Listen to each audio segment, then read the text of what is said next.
Актуелната власт не знае, но и не може да се справи со економската криза, високите цени на храната и енергенсите кои постојано растат, а стандардот постојано опаѓа, реагираат од опозицијската партија. Според поранешниот министер за финансии Трајко Славески, инфлацијата не е феномен предизвикан само од еден фактор, како што се тврди дека таа е увезена, туку тоа се еден куп фактори. Дека земјава лошо се справува со се, покажуваат документите од Меѓународниот монетарен фонд, но и од Светска банка, која во последниот извештај за Македонија се вели дека инфлацијата се забрзува, и тоа од една страна заради растот на цените на храната и енергијата, но и поради притисокот на двоцифрениот пораст на минималната плата. Инфлацијата во Република Македонија се забрзува од една страна заради растот на цените на храната и енергијата, но и заради притисокот, односно двоцифрениот пораст на минималната плата. Од популистички причини, додворување на некои слоеви, да се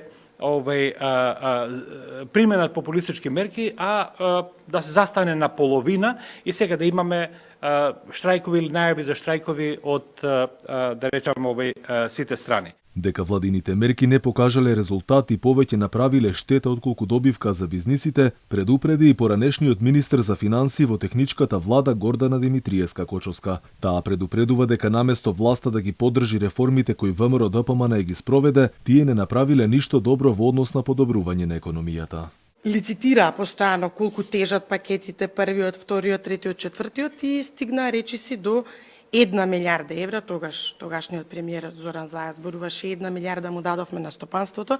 Ние вака меѓу нас разговаравме и си викавме ако дали 1 милиарда евра, ние сега Швајцарија ќе бевме, а не да се случува тоа што не се случуваше, за да на крајот државниот ревизор каже дека планирани биле за сите 6 во 2 години 576 милиони евра, од кои реализирани имаме 427 милиони евра. Значи, еден куп пропусти кои што навистина загрижуваат.